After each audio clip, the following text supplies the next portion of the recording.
c'est tellement vrai, c'est tellement d'actualité avec tout ce qui se passe aussi. Je pense que le show de Dracula, ça nous fait réaliser beaucoup de choses qui se passent en ce moment sur notre planète. Je pense que dans ce spectacle-là, avec la cruauté qu'il y a en ce moment, il y a beaucoup de ça dans les paroles de Roger aussi.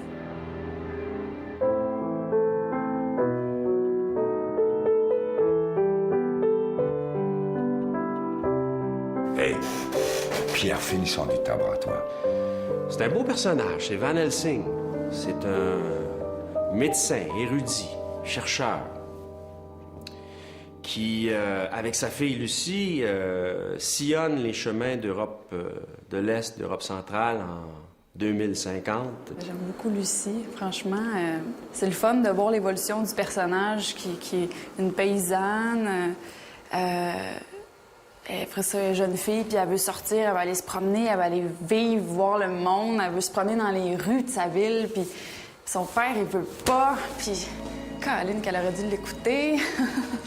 Quand j'ai entendu Pourquoi, qui est le solo de Van Helsing, qui vient de perdre sa fille et qui règle ses comptes avec Dieu lui-même, je me suis dit, OK, il y a de la viande autour de l'os, là, c'est une grosse toune.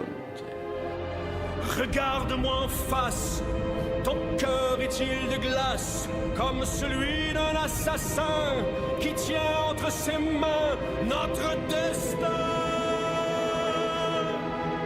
Dis-moi pourquoi. Ce que j'ai essayé de faire au travers de la musique de Dracula, c'est de toucher à la profondeur du personnage, à la noirceur du personnage. Simon Leclerc, c'est une découverte. Je savais que Simon voulait de plus en plus écrire, donc je lui ai proposé de s'investir dans ce spectacle-là, qui est Dracula.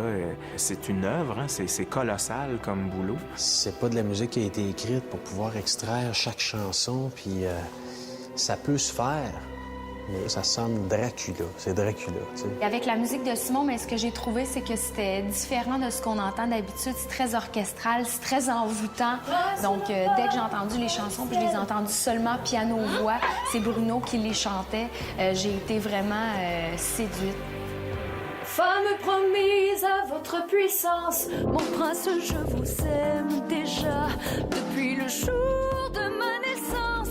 C'est toujours surprenant d'entendre des voix soudainement se mettre à chanter des chansons qui n'existent pas, qui sont créées spécifiquement pour un spectacle. Moi, ça me fait toujours une drôle de surprise, une agréable surprise, je te dirais. Dis-moi qui es-tu, toi qui me plais déjà, mais que je ne reconnais pas. Moi, j'aime beaucoup. Qui es-tu? Les deux plus jeunes, Gabriel puis André, sont des belles surprises pour moi parce que je les connaissais, pas personnellement, mais pour avoir entendu ce qu'ils faisaient. Puis je suis tombé en amour avec leurs deux voix puis avec leur façon d'approcher le métier aussi. Ma première journée pour l'enregistrement du disque, ça a super bien été. Ça a été la chanson Le droit de savoir. Tout de suite, je me suis assise avec Simon au piano, puis il m'a montré la musique. Puis tout de suite, moi, j'adore le piano. Vraiment, j'en joue un petit peu, puis c'est vraiment un instrument qui vient me chercher. Puis la chanson est vraiment au piano. Puis Simon me la jouait, puis j'étais comme, waouh, c'est génial, c'est tellement beau, merci. Puis je lui ai dit, je sais pas combien de fois, merci. C'est un cadeau que tu me fais parce que c'est le fun de chanter la liberté. C'est vraiment le fun de chanter la liberté. Je veux découvrir l'espace et le temps, mon siècle m'attend, j'ai 20 ans. Bonjour. Rivière de jouissance, rivière de sang. Il faisait beau, soleil. Oui. Faisait chaud. Faisait chaud. On a répété. Oui. On a appris la chanson. Oui.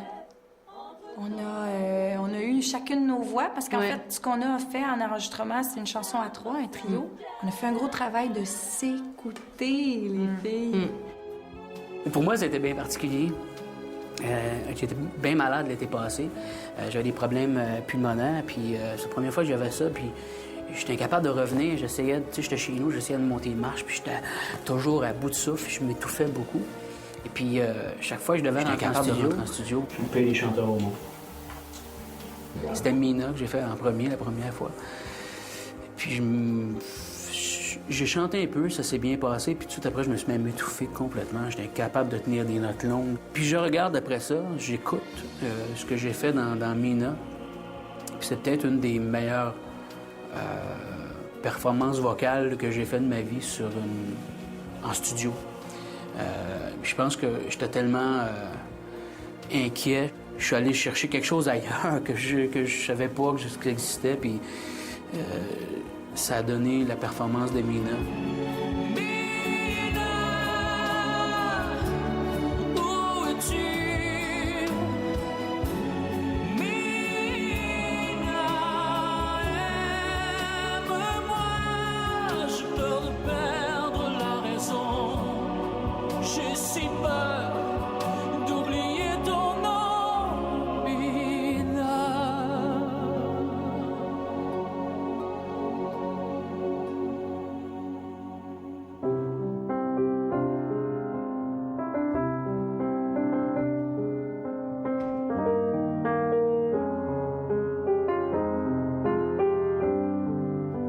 C'est sûr que pour un projet comme Dracula, ça a été de grosses discussions autour de la table à savoir est-ce qu'on le fait voler ou pas.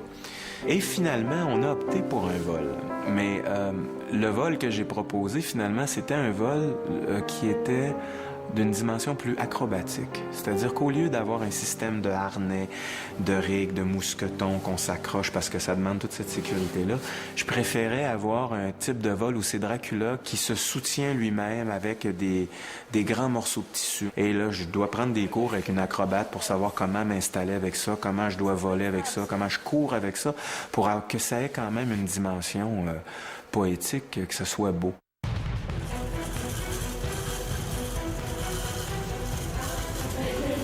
Ouais, c'est pas l'air évident après ma barre.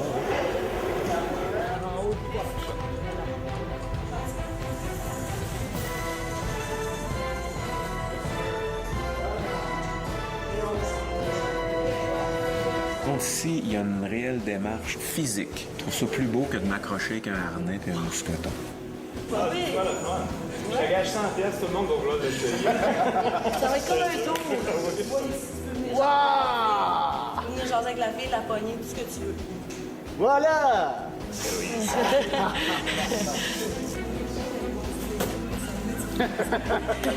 C'est très chic. Il va falloir travailler la chute. On a deux affaires. On a volé comme ça. Et on a le truc qui peut arriver du plafond, la tête à l'envers.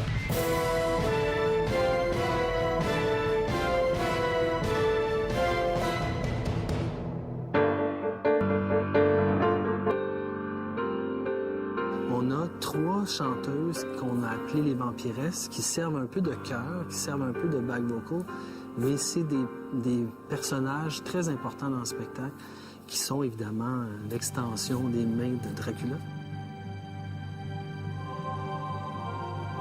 Nous, on est comme l'ombre de Dracula. On est l'extension de Dracula. On est comme ses tentacules. Ses tentacules. On est comme un peu son réconfort, mais en même temps... Son harem aussi. Oui, son harem en même temps.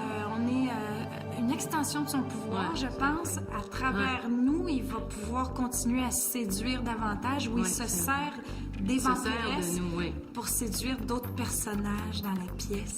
Je vais me faire ramasser dans les coins par 3 superbes jeunes filles qui voudront me grignoter la jugulaire. Sylvain, il est crampé, il sait pas trop s'il m'attend.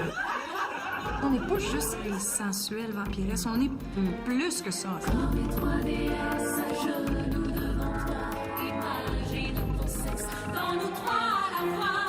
Chacune était humaine avant de devenir vampire. Là, on est comme unis, là. C'est pas, il faut qu'on se relie à quelque chose, là. C'est comme, faut qu'on laisse un petit peu de ce qu'on est pour prendre un petit peu de ce que l'autre est. Dans cette troupe-là, à date, il y a juste du positif. Il n'y a pas personne qui se regarde de travers. Vous essayez de se regarder très, très, très attentivement dans les yeux. Avec regard sans clignoter. Même si c'est très difficile qu'on fait, les exercices de respiration, les exercices d'acteurs, on n'est pas des acteurs. Maintenant, inspiration, stop. Continue. Moi, en tout cas, je me sens tellement idiot quand je vais faire ces exercices-là des fois, puis on se sent tellement zouf.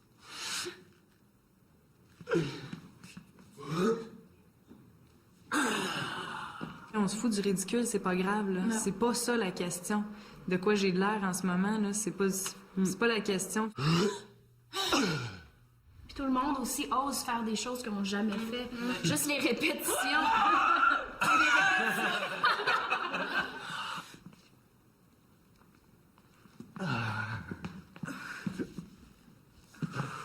C'est le fun de travailler avec Greg parce qu'il nous fait faire des choses...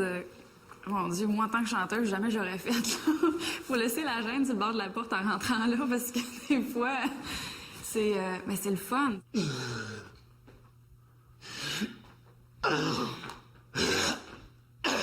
En fait, Grégory, ce qu'il veut faire comme metteur en scène, c'est établir une convention théâtrale et un langage. Un langage, ça veut dire qu'on développe à quelque part une gestuelle et une dimension physique qui va être propre à ce show-là. Et donc, on fait des exercices qui sont...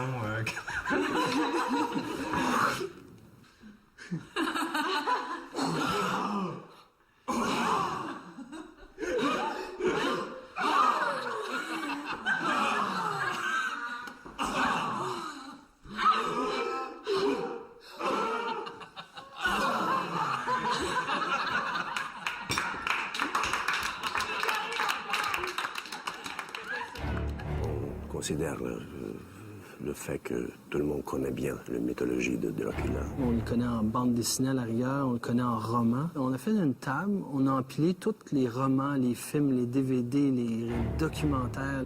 Puis on s'est dit, inventons quelque chose, mais ne nions pas toutes les références qu'on a. Plein de films, plein des œuvres d'art autour de ce thème. C'est devenu vraiment très, très connu. Sur scène, il n'y a quand même pas eu beaucoup d'expérience. Là, on commence aujourd'hui, puis c'est vraiment le fun. J'adore travailler avec Greg, avec Eric. Les metteurs en scène sont vraiment géniaux. OK, très bien, très bien. Tout à l'heure, je sais pas, on a fait des espèces de mouvements. C'était vraiment... c'était un peu déstabilisant, puis... mais ça fait du bien. Je trouve que ça fait brasser des choses à l'intérieur de nous. 2, 3, 4, 5. On est dans le début du processus de répétition, ceci dit, mais déjà, chacun d'eux est venu admettre que c'est pas leur métier de jouer. J'ai l'impression que c'est pas beau. J'ai l'impression d'être pogné quand je le fais. C'est-tu beau? Est-ce que c'est beau? Je sais pas. On juge pas le résultat maintenant. OK. Ils ont toute leur insécurité de je sais pas, puis en même temps toute leur sécurité de voyons donc, je suis capable. T'sais. Ça marche. On va préciser les choses, mais maintenant, laisse-toi explorer. Tu sais. Je pense que la beauté de ce projet-là, c'est qu'on se permet un peu d'improvisation, de recherche, d'expérimentation. Les metteurs en scène nous laissent de la corde pour créer. Ça, c'est le fun. T'sais. Des fois, ça devient un petit peu chaotique parce que là, on essaye des affaires, ça marche plus ou moins, puis là, tout le monde s'en mêle. Comment c'est ça? Puis à un moment donné, pouf, ça pop. La bonne idée, elle sort. C'est une bonne idée qui nous ressemble parce qu'elle vient de nous autres. Ce qui est trippant avec Dracula, c'est qu'on peut inventer à peu près ce qu'on veut. Ce que j'ai vu, ce que je vois, ce que j'entends autour de moi me fait du mal à chaque pas. Tous les signes du malheur. Ce que j'ai vu, ce que je vois, ce que j'entends autour de moi me fait du mal à chaque pas. Comment retrouver le bonheur? Malheur, douleur, malheur, horreur. Ce qui est beau du décor, c'est qu'il y a comme deux niveaux. Donc, c'est très agréable pour la mise en scène, là, parce que chaque fois qu'on veut changer d'espace ou de lieu ou qu'on veut créer des distances, oups, il monte d'un étage, puis c'est réglé. C'est assez haut pareil. Quand ça va être le temps de me garrocher, là. Ce que je pense, c'est... Je pense que ça s'apprivoise, tout ça. Je marche dans l'univers de Dracula. Ça va être trippant. Il y a la direction artistique de Bruno qui est importante, qui est un espèce de guide. Tu sais, Bruno n'a pas le dernier mot, mais il a certainement le premier mot. Il nous enligne sur une direction. Je veux faire un gros poème visuel avec ce show-là. Dans le spectacle qu'on fait, on veut éviter tout ce qui est le cliché évident par rapport à Dracula. Il n'y a pas de vrai cercueil sur scène. Il n'y aura pas de sang, il n'y a pas les dents. Alors, on travaille beaucoup par métaphore puis par symbole pour le spectacle.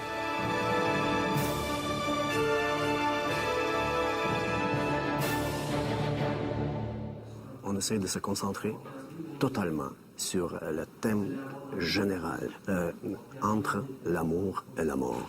Qu'est-ce qui est vraiment pas correct? C'est-tu d'aimer au point de tuer n'importe qui sous prétexte qu'on aime? Parce que c'est ça, les guerres de religion. C'est ça, les blessures. C'est j'aime tellement que je tue aveuglément. Ultimement, au nom de l'amour, il y a une question. Puis le show joue autour de ça. Il faut que le show finisse sur une forme d'apothéose, que tout le monde lève la salle. Les gens, quand ils arrivent au spectacle, ils ont Dracula dans leur vie. Il existe déjà. C'est particulier de travailler sur un mythe qui est un personnage d'horreur. Si quelqu'un me disait à la sortie du show, j'ai eu peur, là, je serais vraiment déçu. Moi, je suis d'origine ukrainienne. Je suis issu de cette région. C'est pas très loin de Transylvanie, de Valaquia, où se passe l'action. Je voudrais que ça sorte comme résultat. Je pense qu'on peut arriver à un show qui peut vraiment transcender, qui peut durer.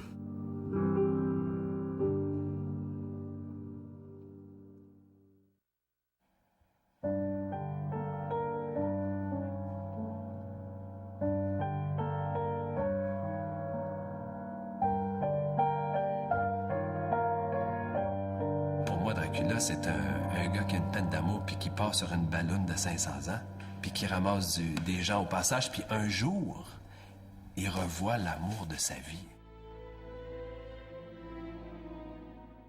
Cette marionnette-là, lorsqu'elle apparaît au début du spectacle, nous met dans le contexte.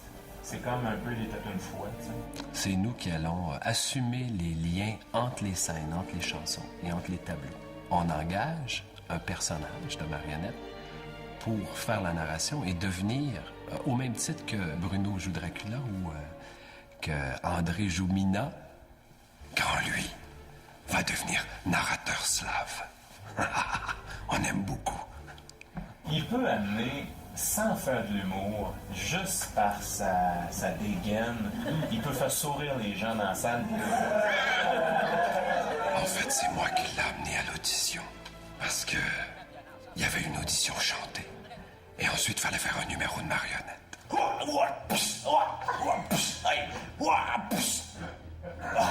Ils ont été un peu sous le charme de ce personnage-là. Et dans l'esprit de Bruno, le narrateur est né. L'amour et la mort. Ces mots sont l'âme de cette histoire. En fait, la voix elle vient d'un chien. Beethoven. Beethoven. Puis je disais tout le temps quand je regardais, je faisais « Oh non! Oh, quelle vie de chien! » J'ai regardé le visage, puis j'ai fait « Cette voix-là, lui irait parfaitement. » Toi, ça, tous les soirs, faire ça? Non. Ça fait pas mal à ta gorge? Non. Moi, je faisais ça, puis je chantais après. Au niveau des personnages, on a notre personnage le narrateur, en fait, si je peux... Ouais. Comme ça qu'on l'appelle, qui est grand, lui. L'idée qu'on avait, c'était qu'il serait habillé complètement en noir, ainsi que Louis, qui se trouve être le manipulateur. On savait qu'on se projetait dans un futur rapproché. Je voulais quelque chose qui n'était pas nécessairement un Star Trek, là, mais qui était quand même pas ce qu'on est aujourd'hui. Le décor, l'habillement, les costumes, tout ça nous montre qu'on n'est pas en 2005. On va être dans un autre lieu, un autre temps.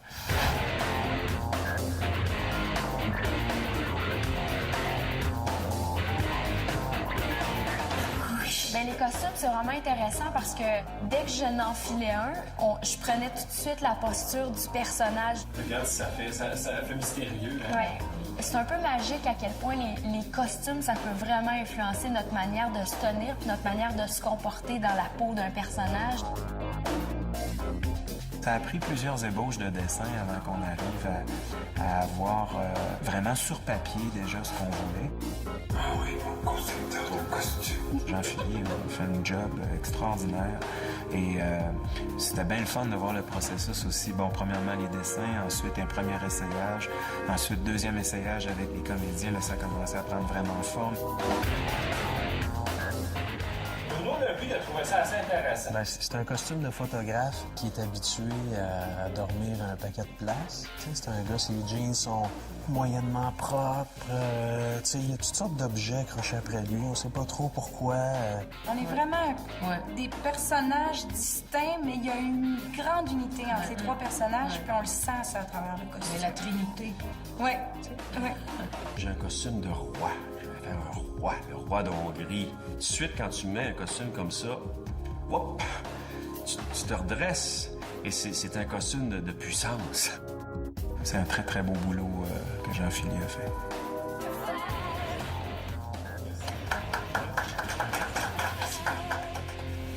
Je suis allé voir un maquilleur d'effets spéciaux et on a travaillé ensemble. En fait, il a fait un moule de ma tête pour pouvoir ensuite me faire des nez, des joues, un front, me faire un peu ce qu'ils veulent finalement, à partir du moule qu'ils créent de notre tête. Alors, l'idée, c'était d'avoir un personnage que c'était quand même faisable à chaque soir sur scène, parce qu'on ne pouvait pas prendre 5 heures de maquillage par jour pour faire notre Dracula pour un show de 2 heures. Donc, on en est venu à essayer simplement une prothèse du nez. Et pourquoi? C'est qu'on peut reconnaître Bruno, mais il y a quelque chose de bizarre, il y a quelque chose qui n'est pas pareil, et ça aide à développer et à créer un personnage. Ça, c'est l'intention qu'on a au moment où on vous parle. Alors, on doit continuer encore à travailler là-dessus.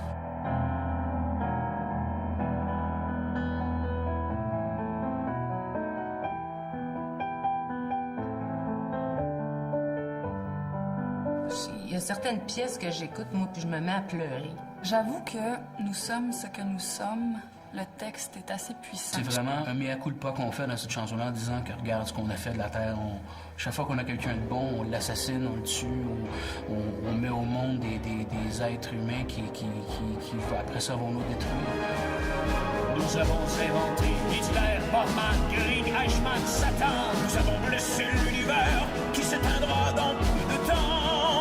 Plus aucun signe d'innocence, la grande noirceur est partout. Nous avons tué l'espérance, nous sommes assoiffés de puissance. Ça fait réfléchir, c'est pas juste la petite chansonnette puis du divertissement. C'est qu'on se pose des questions sur notre humanité, sur notre société. Ça laisse personne indifférent.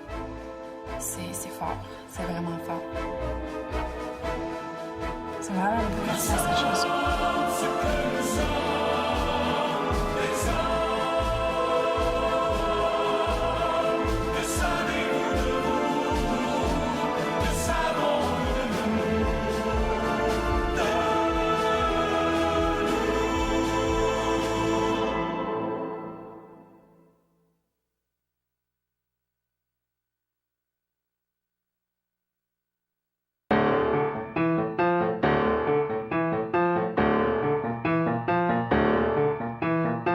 C'est la première fois que je vis ça au sein d'une équipe de production. C'est qu'à la première journée qu'on est arrivé pour se rencontrer tout le monde avec les créateurs, les metteurs en scène, éclairagistes, tout ça, ils nous ont remis chacun une boîte. Ça, c'est ma boîte.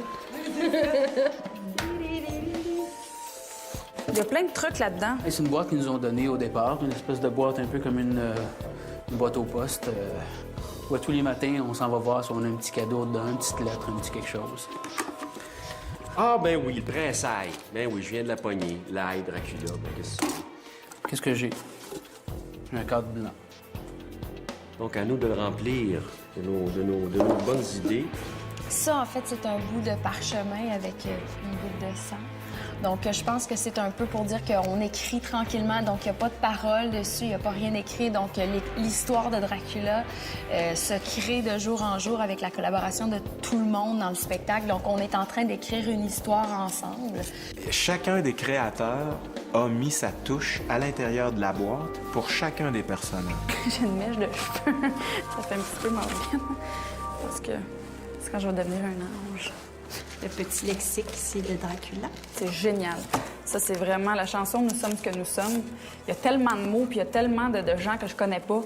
Ça, c'est vraiment le dictionnaire de cette chanson. Il y a Elisabeth qui vient de me laisser aujourd'hui un papier avec la description de sa vampiresse, elle, comment elle voit sa vampiresse, d'où elle vient. Ah, les tarots. On nous a choisi des tarots. Les miens, je les trouve un peu lourds à porter. Le pape, l'empereur. Paraît-il que il peut y avoir des messages codés. Sais-tu pourquoi? Parce qu'à la première répète, je suis arrivé 25 minutes en retard. On est content de te voir. Je suis désolé. Depuis ce temps-là, c'est plus arrivé. C'est le principe du courrier, et ça rejoint aussi Dracula, parce que Dracula, dans le roman, c'est un roman qui est écrit par correspondance. C'est un roman qui est écrit par journal interposé et par lettre envoyée. Alors, je trouvais qu'il y avait une belle analogie là entre nous qui pouvons correspondre entre nous avec les symboles et aussi avec des petits mots de temps en temps et puis pouvoir s'aider, s'encourager ou simplement se passer un message.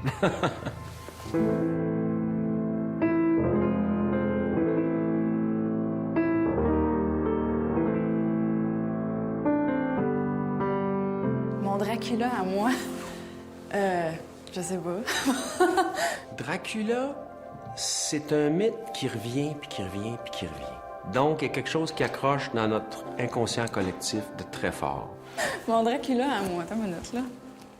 Ah, Dracula, c'est le mal avec le mal avec un petit pourcentage de bien. Dracula, c'est pas un être totalement sombre et totalement meurtrier comme on a toujours vu. Il y a un côté amoureux dans lui. Il y a une petite lueur à quelque part. Je voyais vraiment Dracula comme quelqu'un qui faisait juste croquer et boire du sang, quelque chose de très, très sombre. Mais finalement, je me rends compte que c'est un être très passionné, très amoureux et qui n'a pas juste un côté sombre. C'est un personnage qu'on veut cerner. Pourquoi il est comme ça? Pourquoi il agit comme ça? Pourquoi il séduit puis qu'en même temps il tue? On veut comprendre. C'est un personnage qui a souffert, qui a été un homme avant, qui, sur des années, cherche quelque chose. Ce manque-là peut, à la rigueur, être la raison de certaines violences, d'une haine, d'une colère. Mais on va se rendre compte que c'est d'abord et avant tout une grande souffrance. Et ça va être comme ça jusqu'à la fin de notre histoire. Il va souffrir vraiment jusqu'à la fin. Règne, mon soleil déchiré, ma princesse bien-aimée, avant que tout s'éteigne, ma souveraine.